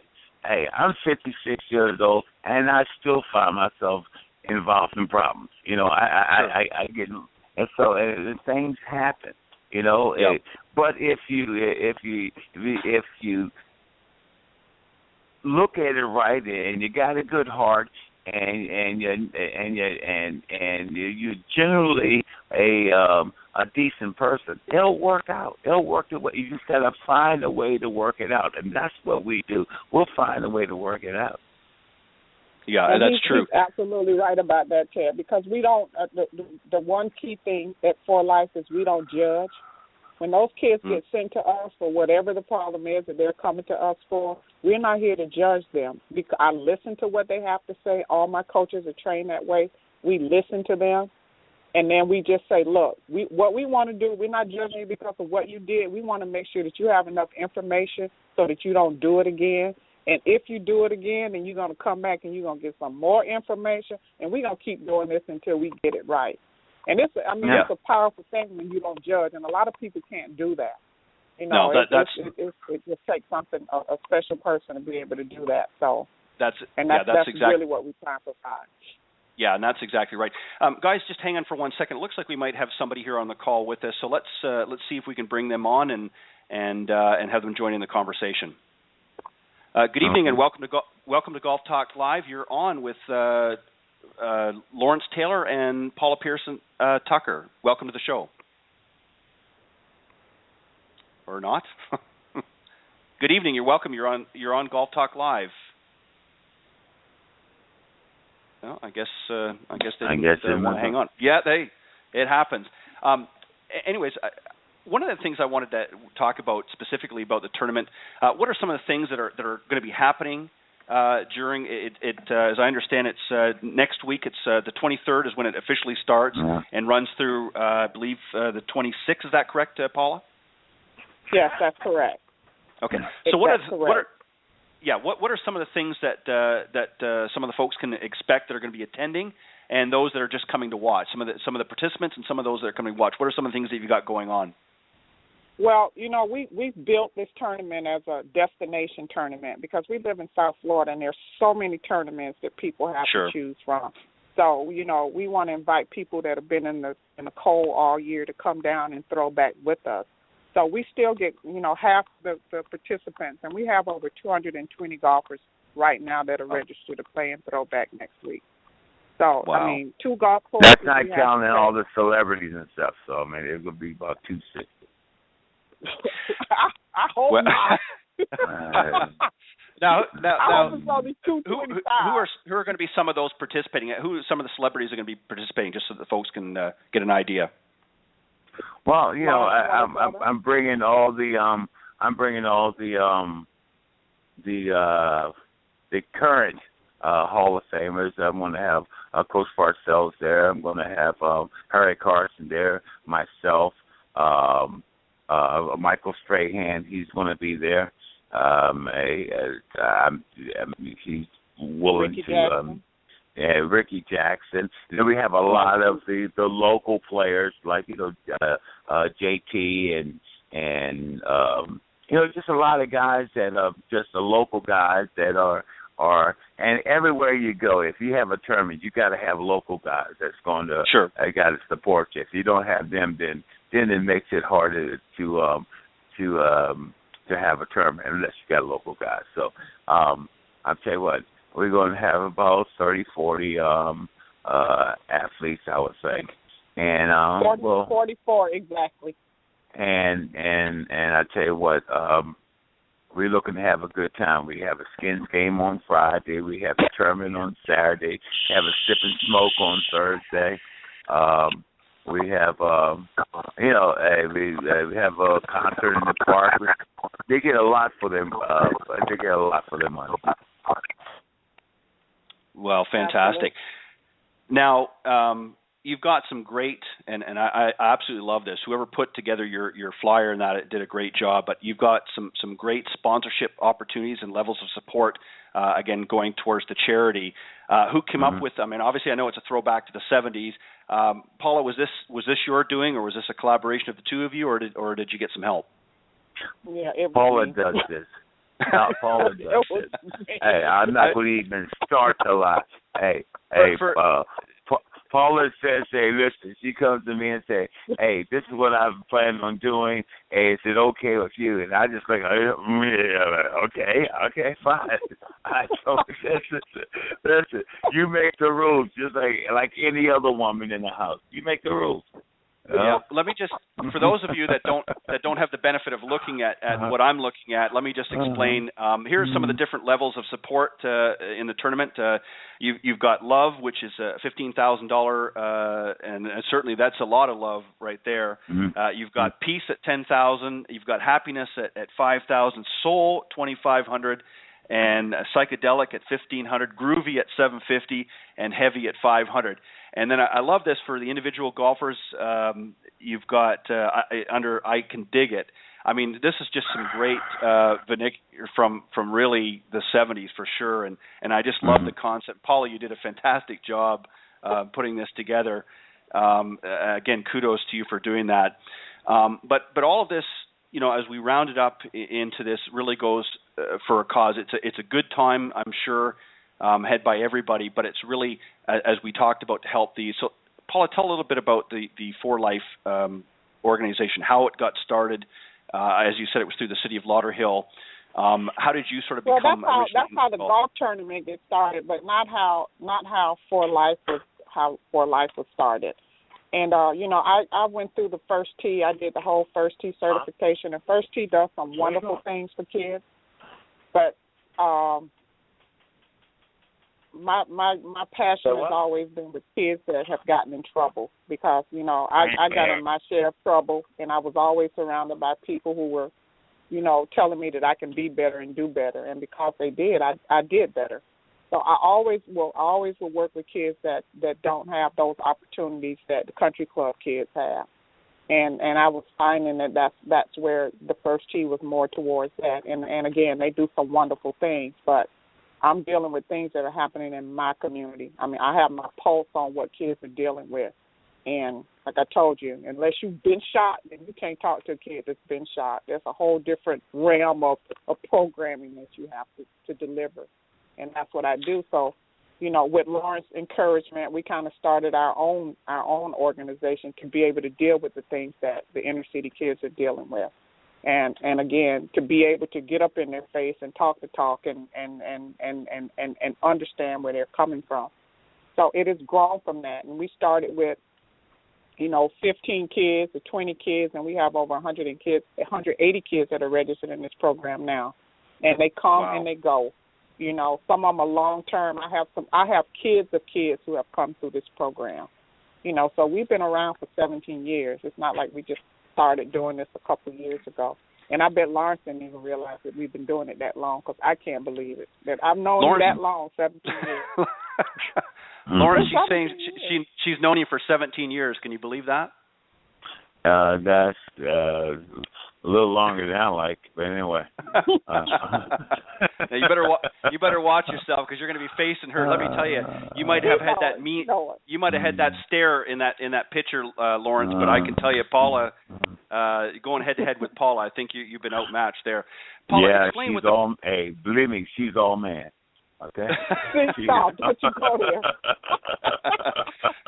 Paula, explain what the pillars that you build For Life on, and I'm referring to obviously the first word for, FORE, much like the golf flicker. It stands for something. Explain to the listeners what it stands for and each letter. It's an acronym for what we pledge and we teach the kids. FORE is for foresight. O is ownership. When you make a decision, you got to stand by it, whatever it is. You do something wrong, you got to own it. R is for respect, and E is for exit. No one is. So we're striving to be, and that's what we do. The logo sits over our heart, and we talk to the kids. We tell them we wear our golf over our heart. The pillars are very simple. You can tell kids, well, you need to make better decisions. Well, I have a very simple way, and we call it our 4 Ps that comes back to our 4 pillars. Before you make any decision, you're going to pause, and then you're going to plan, you're going to picture it, and then you proceed. Very, very simple. And that's what's part of the Tee Up for Life drive, to say that you took the For Life pledge, and you're going to do the 4 Ps before you just proceed, because most kids, most adults, too, can benefit from this. Before you just do something, you got to ask yourself some questions. What if? What if? Yeah. And then you make things a little different.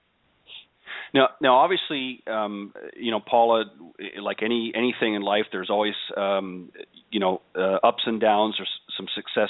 What are some of the success stories that you can share? And obviously, you can't get into great detail, but some of the success stories. There are a couple. The one kid that I told you that had been shot before, and I put a lot of time in with him, going to the school, going to the courts, just to help him make better decisions.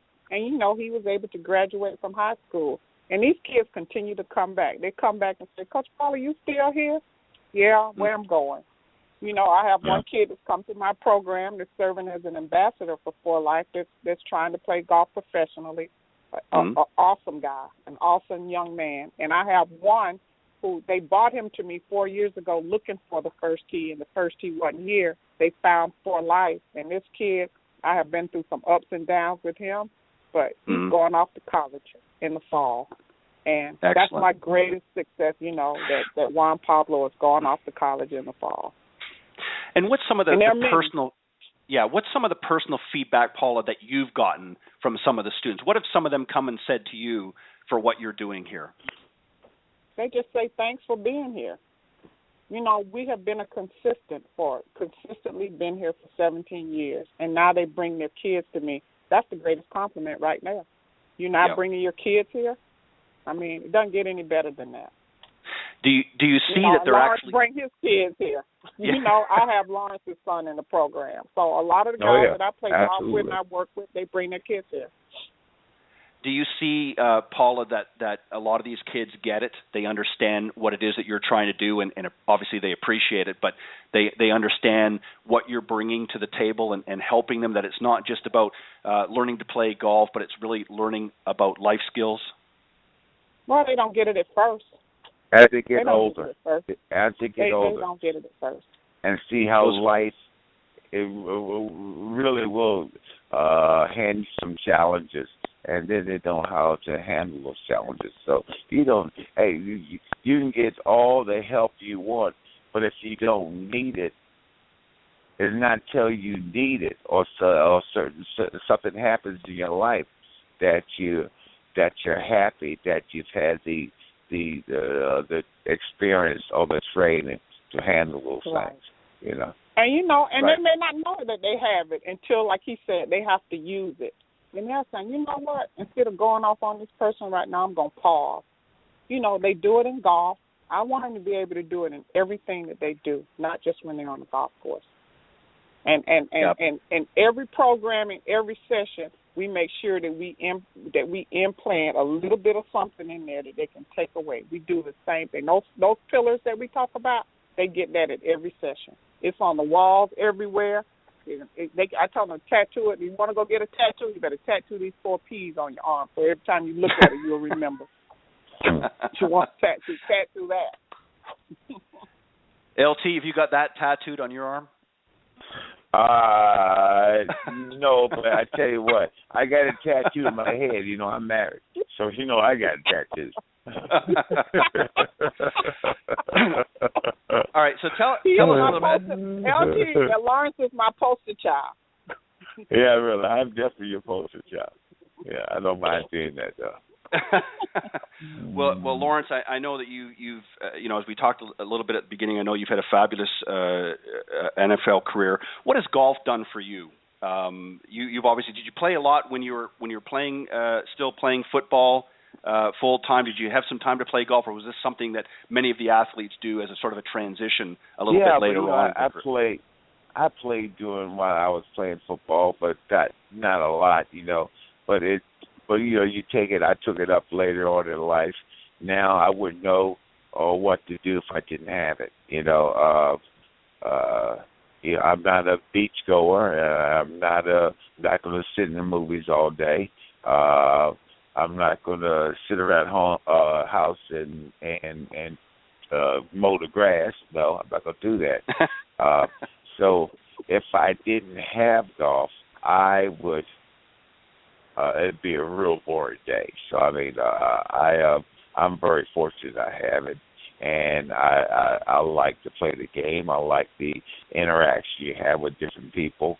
I like to go and travel and see the different golf courses, and I like to put my skills against other people. So I mean, I'm a competitor. I've been a competitor all life, and that's one game that you can stay competitive in, and it's a game that you're never going to master, unless Tiger Woods or something like that.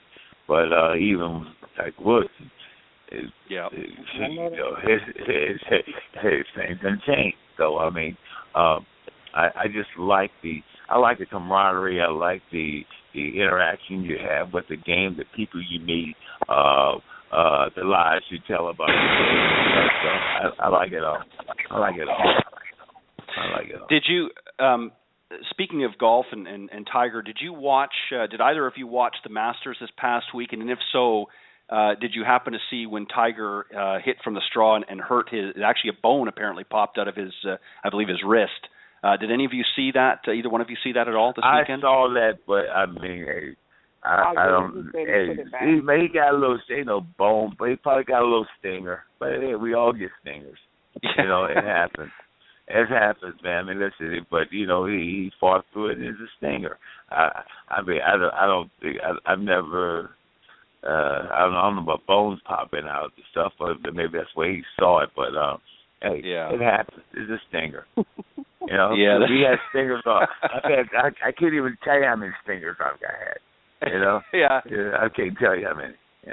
Yeah, I think we all have had a few stingers here and there, but Tiger, he's an incredible young man. Well, he's getting up there now. He's not so young anymore, but he certainly has had a phenomenal career, and I know he's going to continue to do great things. But did actually very well this Masters. Didn't obviously win it. Jordan Spieth won the Masters, but Tiger certainly played a great game, and I know he's got many more good rounds in him. He played well. Yes. Yeah. Now, where's your game at now, LT? Where are you playing it? What's I your handicap? used to be really, really good. I used to be really, really good. I've just been, I don't know what it is. I have not been playing well lately.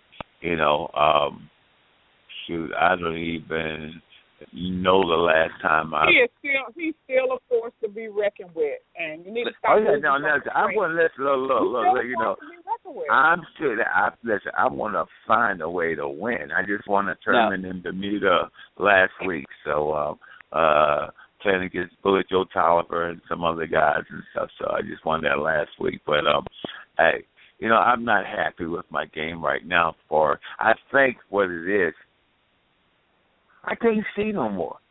I think I need to have my eyes checked, because I think I'll be lining up one way and I'm lining up a totally different way. I'll tell you, I just need to go to the voodoo doctor or something. Voodoo doctor. I ain't going to a concert. Paula, I don't know for sure, but it sounds like a week out from your tournament that LT is trying to make some excuses here for his play next week when he doesn't win. No. Listen, hey, next week I don't worry about it. I got guys coming in. I can beat them. If I'm sleeping, I'm flying all my ducks in. Michael Strahan, I'm flying all my ducks in. So listen, I ain't got to worry about it. All I got to do is keep breathing. I'll win. Yeah. Well, all I can say, LT, is I hope that you're not going to play like Charles Barkley next week. Nobody plays like Charles Barkley, including Charles Barkley. Nobody plays like him. Yeah. Okay. Unbelievable. Yeah, I don't know. But it's going to be a good time. Yeah, I know you're going to have it. Now, Paula, I actually had a message yesterday. Obviously, as you know, I posted everything up through social media about you guys coming on the show, and I just wanted to relay a special message from Mr. Barry Goldstein, who I know that you know very well, and he had some very good words to say about you. He worked with you back a number of years ago. He's down in the Fort Lauderdale area as well. He's at Emperor. Right. Yeah, and of course he knows that he says LT plays that course quite a bit, so he sees LT around all the time. But he had some very good words. Said that you're a phenomenal player yourself, and obviously a great teacher. And, I had to check her ID 3 times. I wasn't sure. She hits it. Yeah. Well, that's what Barry. You gotta stop saying that. Yeah, that's what Barry said. Barry said that you're a player, that you can hit the ball well. So she hits it. Yes, she does. Now, Paula, are you going to be busy? Or are you going to be playing in the tournament next week as well? Well, we have a skins game on Friday. It's LT Super Skins. Yep. So I'll get to play in the skin game, because that's where the serious golfers play. And then the ones that want to play hit and giggle golf, they can hit and giggle on Saturday, but Friday is going to be the serious golfer, and I'll play in that. So you're going to play in that. And LT, are you playing in the serious one, or are you playing in the hit and giggle? It's going to be the same. It doesn't matter. I played in the serious game, but my group, when I play in the tournament, we don't hit and giggle. Hey, we hit, and they're going to listen, how much you want on this. Okay, yep. We hit and pay. It's a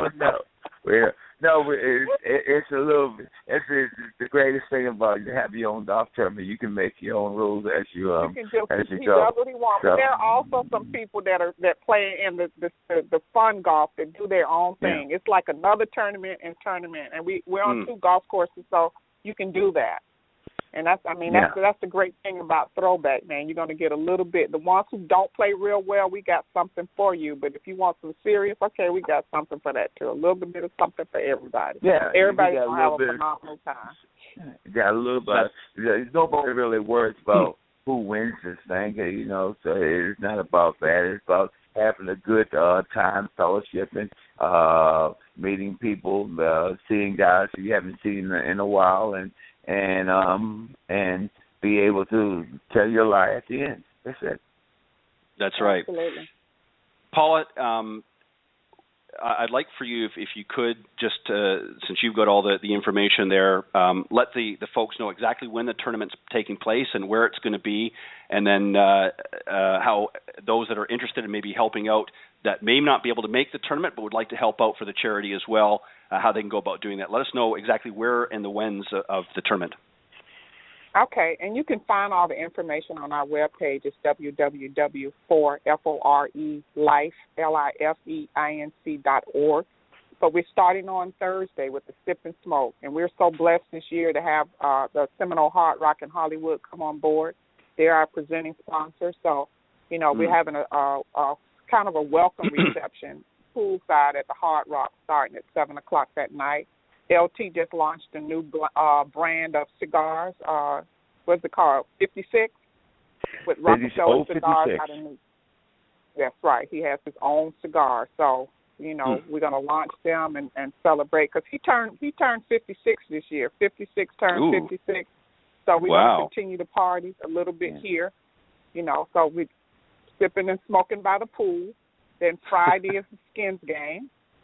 Friday night is the Friday Night Fever party where you can dress in your favorite 70s outfit and come out and boogie with everybody there. Saturday morning early is the shotgun start, the golf challenge. And what's kind of unique about the celebrity golf challenge is on all the par threes and par fives, there's some. I want to tell you exactly what's going on. Gimmick. It's a challenge there. It's some kind of gimmick, but the scores are extremely low. I mean, it's nothing for a team to come in 29 under. I think that was the winning score last year. They shot 29 under. And to find out how you can take it that low, you have to come to Throwback and see. But we have all kind of ways where you can take it low. And that's the fun of Throwback. And then after that, Saturday night is the Jamming in the Park. This year we're headlining and featuring the Sugar Hill Gang. So the concert, art, food, everything is in the outside in the park. It's kind of an art festival. And we're going to end. It goes from 4 o'clock to 10 o'clock, and Throwback officially ends that Saturday night at the concert. When the concert's over, Throwback's over. And everything is included in your entry fee. Everything is included in your entry. So it's not like you have to worry about. Everything's included. Right, and the date again. It starts the Thursday, the 23rd, April 23rd and then through the 26th. Perfect. Through the 26th. And most people, when they make a vacation of it, even though Throwback ends that Saturday night, then they get up and they play golf again on Sunday. I have some people that aren't going back until Monday. So it really is a celebrity Throwback weekend. And it's a little bit for everybody. If you don't play golf, you can still come. If you want to make a donation, you can still support what we do. And I just encourage everybody to go and take a look at our webpage. I think you'll be really, really impressed with the work that we're doing and see how much fun those kids are having. And what's unique about For Life, when you see those kids, you don't know which one have come through the juvenile justice system. Yeah, very well said. And I imagine that LT, are you going to get up the day after the tournament and play again, or are you going to be relaxing on Sunday and sitting? Yeah, on sitting back as the winner of the Throwback. Are you going to be the winner this next week, or are you going to be having to get up? I don't win. I don't win long tournament. But actually, Sunday I have to be in New York for an autograph show. But I'm gonna leave as late as I can. But we're gonna have a great time Saturday night, and I'll leave on Sunday morning. I'll fly back with straight in. Fantastic. Well, guys, I want to thank both of you, LT and Paula, for coming on tonight and sharing this great tournament. And I know it's going to be a good time. And I'm unfortunately, that particular weekend this year, I'm not going to be able to make it, but I want an invitation to come next year when you have the 8th annual Throwback. You'll get an invitation, but you can always mail 9th annual. I will do that, but I want to come back. I want to come next year to next year's tournament, and I'm going to win the tournament, LT. Just to let you know that I'm throwing it out there right now on air that I'm going to win next year's tournament. Okay, well, you got to be good. Listen, you got a lot of sharks here. We got a lot of sharks here. All right, I want to thank both of you for coming on. Not a problem, and I'm glad and thank you, Paula and LT, for all the great work that you're doing. There are so many young men and women out there that really need our help, and what you're doing is admirable. And God bless to both of you for doing that, and much continued success. And next year, as I said, I'm going to come down there and we'll do a sit-down interview on the program and have some good time, and maybe get some of the folks that are participating in it as well to come on air and talk about their experience with a throwback. Thank you guys for doing this. Okay, and appreciate taking time. Very much. And much continued success. All right, have a great evening. Thank you. All right. We'll see you next year. Bye-bye. All right. Good night. All right. That was my very special guest, NFL Hall of Famer and former linebacker Lawrence L.T. Taylor, and Paula Pearson-Tucker, who's an LPGA professional. And they're having a great tournament next weekend, the 23rd to the 26th. If I have that correctly, it's the Lawrence Taylor's Throwback Celebrity Golf Weekend, and that's taking place down in Fort Lauderdale area, and it's benefiting a great charity, as we talked about a little bit tonight, For Life Inc., and it's FORELIFE Inc.org is the website.